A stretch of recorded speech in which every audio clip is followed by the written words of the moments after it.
दोस्तों, अगर मैं आपसे पूछूं कि आपको फाइनेंशियल फ्रीडम अचीव करने के लिए कितने पैसे की जरूरत होगी, तो आपका क्या आंसर होगा? मैं दावे के साथ कह सकता हूं कि 90% से ज्यादा लोगों को कोई हवा नहीं है, उनको नहीं मालूम कि कितने पैसे की जरूरत होगी। 10% लोग जिन्होंने अपनी फाइनेंशियल प्लानिंग करी है, वेल्थ प्लानिंग करी है, इन्वेस्टमेंट प्लानिंग करी है, वो लोग बोलेंगे 1 करोड़, कोई बोलेगा 2 करोड़, कोई बोलेगा 5 करोड़, कोई बोलेगा 50 करोड़। ये नंबर कुछ भी हो सकता है। अगर आपने अब तक ये प्लानिंग नहीं करी है या फिर आपको इसमें बहुत सारी कंफ्यूजन है कि कितना नंबर होना चाहिए, कितना मुझे इन्वेस्ट करना है, कितनी एसआईपी करनी है, कितना एसडब्ल्यूपी करना है, ये सारे क्वेश्चंस अगर आपके दिमाग में हैं, तो ये वीडियो में मैं आपको 4 सिंपल स्टेप्स में एक बेसिक फ्रेमवर्क दे दूंगा जिससे आपको कभी भी कंफ्यूजन नहीं होगा। आप इनफैक्ट अगर चाहें तो मेरे साथ ये कैलकुलेट भी कर सकते हैं, मैं आपको बता देता हूं, सारे लिंक्स भी दे दूंगा आपको स्क्रीन में। अगर आप मुझे नहीं जानते तो मेरा नाम है राहुल जैन, मैं हूं एक सेबी रजिस्टर्ड रिसर्च एनालिस्ट। ये वीडियो आपके सारे कंफ्यूजन्स को दूर करेगा। वीडियो को चालू करते हैं। सबसे पहला स्टेप है life outlook banana. What is life outlook? मान लीजिए अभी आपकी उम्र है 30 साल, तो ये तो पहला पॉइंट हुआ कि आपकी उम्र है 30 साल। अब आपको यह तय करना है कि आपको फाइनेंशियल फ्रीडम या रिटायरमेंट किस एज में चाहिए। ठीक है, तो मैं एज्यूम कर लेता हूं यहां पर, ये नंबर कुछ भी हो सकता है। मान के चलते हैं कि 60 साल की उम्र के बाद आप काम नहीं करना चाहते पैसे के लिए, आप अपनी हॉबीज परस्यू करना चाहते हैं, जो भी करना चाहते हैं, तो मान के चलते हैं 60 साल हो गया आपका फाइनेंशियल फ्रीडम का एज। अब बहुत लोगों को ये क्लैरिटी ही नहीं होती कि उनको कब रुकना है, राइट? आपको क्लैरिटी होना जरूरी है, तो मान के चलते हैं 60 साल का नंबर हुआ। अब तीसरा पॉइंट आता है कि हम कितनी साल तक जिएंगे। अब ये कोई पता नहीं है किसी को इसके लिए, हम रफली एज्यूम करके चलते हैं कि 80 साल तक तो हमारी लाइफ जाएगी। लेट्स बी पॉजिटिव, ठीक है? तो अगर अभी हमारी एज है 30 ईयर्स, 60 पे हमें फाइनेंशियल फ्रीडम लेनी है और 80 तक हमारी लाइफ जाएगी, तो इसके हिसाब से हमें कैलकुलेशंस करने होंगे। तो ये हुआ स्टेप नंबर 1, विच इज जो लाइफ आउटलुक आपका होना जरूरी है, इसको आप कर लीजिएगा। ठीक है, अब ये नंबर्स कुछ भी हो सकते हैं। अब चलते हैं स्टेप नंबर 2 की तरफ। स्टेप नंबर 2 बहुत ही सिंपल है, लेकिन ये ना कुछ चौंकाने वाला है। चिंता मत करिएगा, सिंपल करके समझाऊंगा। मान के चलते हैं कि अगर आपकी अभी एज 30 साल है और आपके अभी जो खर्चे हैं वो 50,000 रुपये पर मंथ है। अब ये खर्चा कुछ भी हो सकता है, 25,000 भी हो सकता है, 1 लाख भी हो सकता है, 10 लाख भी हो सकता है। मैंने एग्जाम्पल के लिए 50,000 रुपये पर मंथ का आपका पूरा खर्चा, विच इंक्लूड्स एवरीथिंग, आपके सारे EMIs, आपका सारा लाइफ स्टाइल जो एक्सपेंसेस हैं, ग्रॉसरीज हैं, खाना पीना, छुट्टी, सैर सपाटा, सब कुछ मिला के 50,000 रुपये पर मंथ, ये आपको पता होना चाहिए। बहुत लोग को नहीं पता, बहुत लोग को यही नहीं पता कि उनका कितना खर्चा हो रहा है। तो ये आपको कैलकुलेट करना है। अपने पिछले 2 या 3 साल के आप देख लीजिए, स्टेटमेंट्स देख लीजिए, आपको मोटा मोटा आइडिया आ जाएगा कि भाई मेरा एवरेज खर्चा अभी 50,000 रुपये पर मंथ हो रहा है। ठीक है, अब जो भी खर्चा हो रहा है वो ठीक है। अब ये जो खर्चा 30 साल की उम्र पे आप कर रहे हो, जब आप 60 साल की उम्र पे पहुंच जाओगे तो आपको कितने पैसे की जरूरत पड़ेगी, ये अपने को कैलकुलेट करना है। ठीक है, अब 30 साल से 60 साल के बीच में 30 ईयर्स पेंडिंग है। तो इन 30 साल में क्या होगा? इन 30 सालों में 2 चीजें होंगी। पहली तो होगी महंगाई दर, महंगाई बढ़ेगी, इन्फ्लेशन बढ़ेगी। ठीक है, और दूसरा होगा कि आपकी लाइफस्टाइल भी अपग्रेड होगी। दोनों ही बहुत इंपॉर्टेंट है। पहले इन्फ्लेशन का एक छोटा सा एग्जांपल देता हूं। 20 साल पहले जब मैं गोलगप्पे खाया करता था, पानी पूरी खाया करता था, तो मुझे अच्छे से याद है, मैं 1 रुपये में एक पानी पूरी की प्लेट जिसमें 5 या 6 गोलगप्पे आते थे, मैं खा लेता था। आज की डेट में वही पानी पूरी की प्लेट 20 रुपये से शुरू होकर 30 रुपये, 40 रुपये तक भी जाती है। मतलब कि क्या हुआ, पिछले 20 से 30 सालों में पानी पूरी का अगर हम इन्फ्लेशन देखें तो वो कितना हुआ है? ऑलमोस्ट 20 टाइम्स, 30 टाइम्स तक भी हुआ है। अगर आप कहीं अच्छी जगह बैठ के खाएंगे तो 50 टाइम्स तक भी हुआ है। ठीक है, मतलब क्या हुआ, इतनी तेजी से महंगाई बढ़ी है पिछले कुछ सालों में। ठीक है, अब इसको कैसे कैलकुलेट करें, इसको कैसे समझें? तो सिंपल सा लॉजिक लगाना है अपने को। मैं मान के चल रहा हूं कि हमारे खर्चे हर साल 10% से बढ़ेंगे। 10% क्यों लिया मैंने? देखो, जब हम ज़्यादा कमाई करेंगे तो हमारे खर्चे भी बढ़ते हैं, हमारी लाइफस्टाइल भी अपग्रेड होती है, हमारे बच्चे भी होते हैं। तो अगर 30 साल का इंसान है, उसकी शादी भी होगी, अगर उसकी ऑलरेडी शादी हो चुकी है तो उसके बच्चे होंगे, ऑलरेडी बच्चा है तो 1 है तो 2 करेगा, लाइफस्टाइल अपग्रेड होगी। अगर आज वो स्कूटर चला रहा है तो हो सकता है कल को कार खरीदे, अगर आज वो ऑलरेडी कार चला रहा है तो हो सकता है बेटर SUV कोई खरीदे।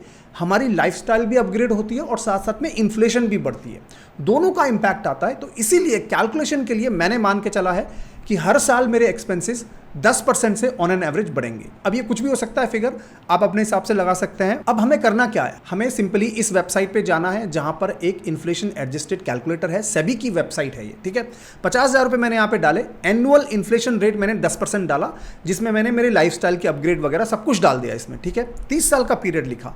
अब क्या हुआ यहाँ पर, फ्यूचर कॉस्ट निकल के आती है 8,72,000। मतलब क्या है इस 8,72,000 का, कि एट द एज ऑफ 30 अगर मेरा खर्चा 50,000 रुपये पर मंथ हो रहा है और मैं थोड़ी सी अपनी लाइफस्टाइल अपग्रेड करूँ, इन्फ्लेशन वगैरह को कैलकुलेट करूँ, तो 60 साल की उम्र के बाद मुझे हर महीने 8,72,000 की ज़रूरत होगी। अब आप कहोगे राहुल 8,72,000 पर मंथ, ये तो बहुत होता है। हाँ होता है, बिल्कुल होता है। इनफैक्ट ये 17 टाइम्स है 50,000 का, मैंने कैलकुलेशन करके देखी, 17 टाइम्स है। और मैं आपको अब गोलगप्पे वाला एग्जाम्पल दिखाना चाहता हूँ, मैंने इसीलिए वो एग्जाम्पल आपको दिया था।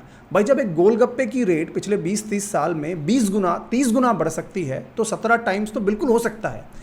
ये भी इनफैक्ट मेरे हिसाब से कंजर्वेटिव नंबर है, लेकिन फिर भी आप ये 10% नंबर से प्ले आउट कर सकते हैं अपने नीड के हिसाब से, आपकी सिचुएशन के हिसाब से। हो सकता है आप शादी नहीं करना चाहते हो, आज बहुत लोग शादी नहीं कर रहे, या फिर हो सकता है कि आप बच्चे नहीं करना चाहते हो, आपके डिसीजंस हैं। तो ये एक ब्रॉड मैंने फ्रेमवर्क रखा है, लेकिन कुछ ना कुछ एक परसेंटेज होगी जिससे आपके खर्चे बढ़ेंगे। वो परसेंटेज आपको इस कैलकुलेशन में सिंपली डाल देनी है और मान के चल लो 10%। अगर कुछ नहीं समझ में आता है तो आपका फ्यूचर का कितना खर्चा होगा वो निकल के आ गया, वो निकल के आता है 8,72,000 रुपये इस एग्जाम्पल में।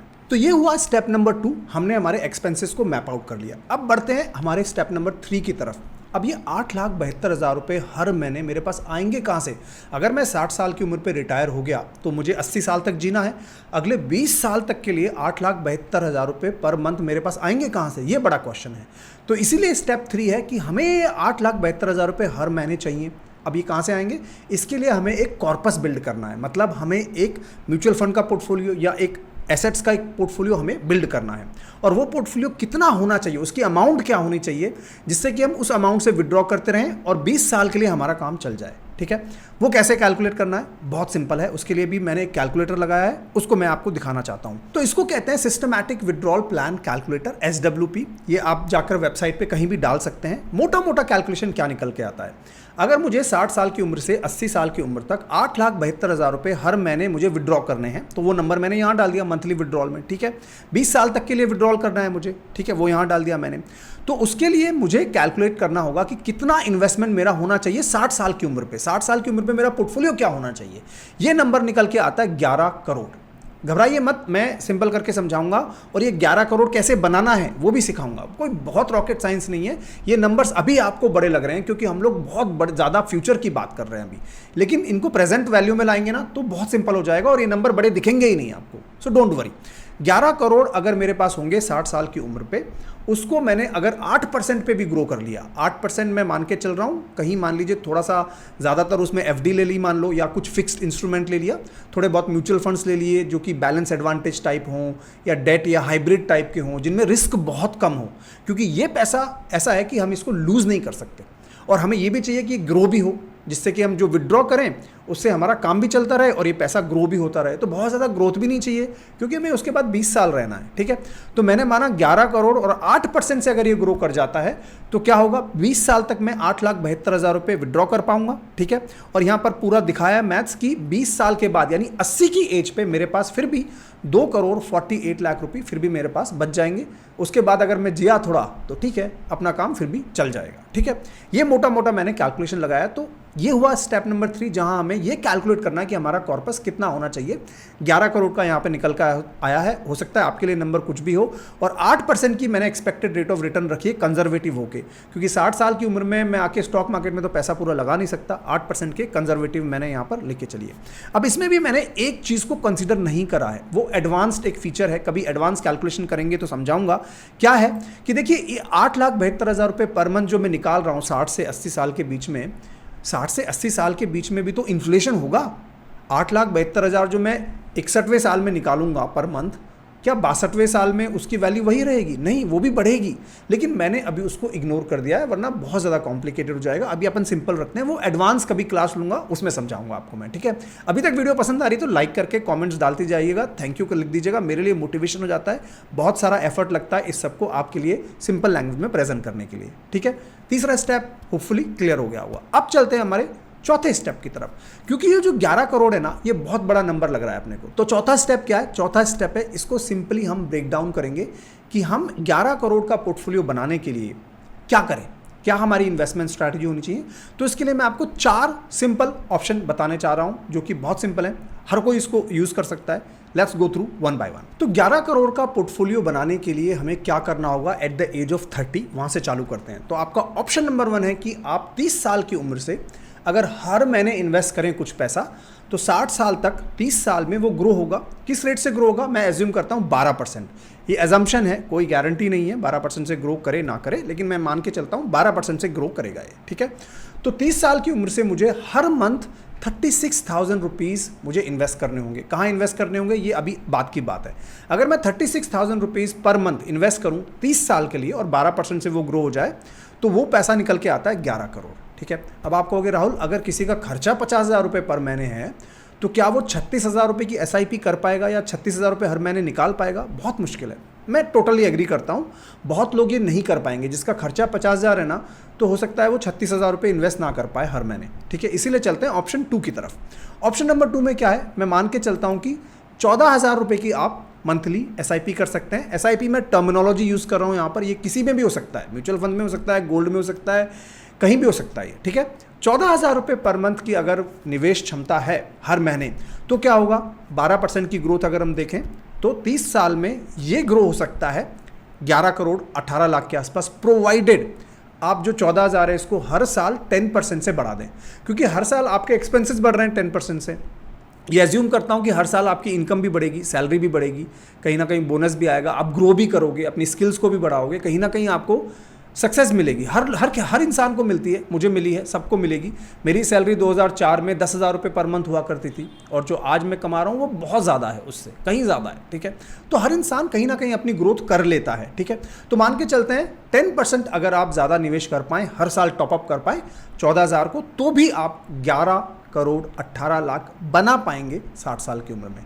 अब 14,000 मेरे हिसाब से कोई ज़्यादा नहीं है। अगर आप 50,000 खर्चा कर रहे हो तो 14,000 आप इन्वेस्ट भी कर सकते हो, ठीक है। ये आपकी चॉइस है अगर आप कर सकते हो कि नहीं। अगर आप कहोगे राहुल भाई मैं तो 14,000 भी नहीं इन्वेस्ट कर सकता, मेरे तो खर्चे ज़्यादा हैं, सेविंग्स कम है, तो मैं आपको तीसरा भी ऑप्शन देता हूँ, वो है 10,000 का।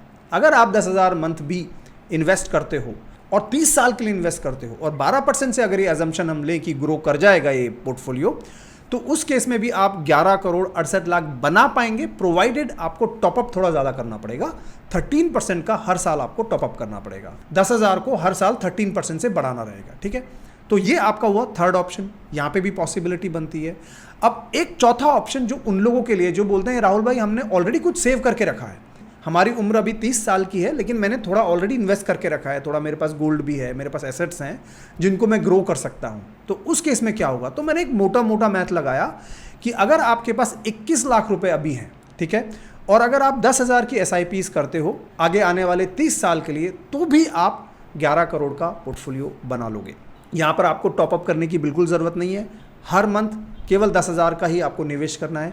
चाहे आपके एक्सपेंस बढ़ रहे हैं बढ़ने दो, आपकी इनकम और सैलरी बढ़ती है बढ़ने दो, उसको आप कहीं और यूज़ कर सकते हो, अपनी लाइफस्टाइल ज़्यादा बेटर कर सकते हो अगर आपकी वो इच्छा है। तो 21 लाख अगर आपने इन्वेस्ट करके रखे हुए हैं, सेव करके रखे हुए हैं, तो भी आप 11 करोड़ को हिट कर सकते हो। तो ये 4 ऑप्शन मैंने जो आपको दिखाए ना, अब इनमें 11 करोड़ को हिट करना कोई बहुत मुश्किल काम नहीं है। हाँ, आप कह सकते हो आप मेरे से आर्ग्यू कर सकते हो राहुल भाई 12% का रिटर्न निकालना मुश्किल है। मुश्किल है, मैं ऐसा नहीं कहता मुश्किल नहीं है। 30 साल के पीरियड में 12% का रिटर्न निकालना मुश्किल है, बिल्कुल है, लेकिन पॉसिबल है। मैं 15%, 16%, 18% की बात ही नहीं कर रहा हूँ यहाँ पर, वो भी एक पॉसिबिलिटी आती है, ठीक है, लेकिन 12% का रिटर्न निकालना बहुत ही पॉसिबल है अगर आप अपनी फाइनेंशियल लिटरेसी को बढ़ाओ।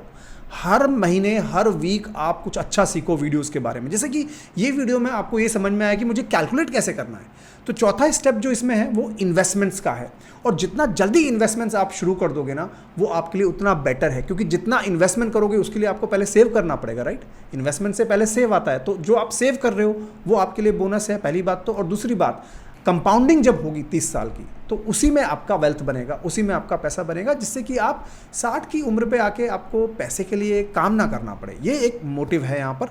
तो ये 4 स्टेप्स हैं जिनमें हमने ये कैलकुलेट करा है कि कैसे आप उस नंबर को हिट कर सकते हो। अब इस फ्रेमवर्क को मैंने बेसिक फ्रेमवर्क इसलिए कहा है कि इसमें 2-3 बड़ी कमियां हैं। अभी जो मैंने एडवांस में, कभी मैं टाइम मिलेगा तो सिखाऊंगा आपको। पहली कमी तो ये कि जो मैंने 8,72,000 आपको दिखाया कि कैसे हम विड्रॉ कर सकते हैं SWP के थ्रू, इसमें मैंने टैक्स को कंसिडर नहीं करा है, क्योंकि 8,72,000 रुपये आप हर महीने निकालोगे तो उस पर कुछ ना कुछ टैक्स लगेगा, उसकी कैलकुलेशन बहुत कॉम्प्लिकेटेड हो जाती है, इसलिए मैंने उसको नहीं रखा है, सिंपल रखा है मैंने, ठीक है। इसका मतलब क्या हुआ कि आपको हो सकता है थोड़ा सा ज़्यादा पोर्टफोलियो बनाना पड़े। दूसरा पॉइंट जो मैंने इसमें कंसिडर नहीं करा है वो ये है कि आपकी पर्सनल सर्कमस्टेंसेज या आपकी पर्सनल एस्पिरेशंस। फॉर एग्जाम्पल आप ये कह सकते हो कि राहुल मुझे अपने बच्चों के लिए ना इतनी इनहेरिटेंस छोड़ के जानी है, जब मैं 80 साल का होऊंगा या 75 साल का होऊंगा या 70 साल का होऊंगा, मैं अपनी बेटी के लिए या अपने बेटे के लिए कुछ मैं देना चाहता हूँ, चाहे वो घर है, चाहे वो प्लॉट है, चाहे वो कुछ लमसम मनी है या गोल्ड है वगैरह वगैरह, ठीक है। और इसमें मैंने बड़े मेजर खर्चे भी कुछ नहीं डाले हैं। जैसे फॉर एग्जांपल अगर कोई बोलेगा कि मुझे अपने बच्चों को फॉरेन स्टडी के लिए भेजना है और उसमें खर्चा 1 करोड़ का आएगा और वो आएगा लेट्स से जब मैं 40 साल का हो जाऊंगा, तो वो मैंने इसमें इंक्लूड नहीं करा है।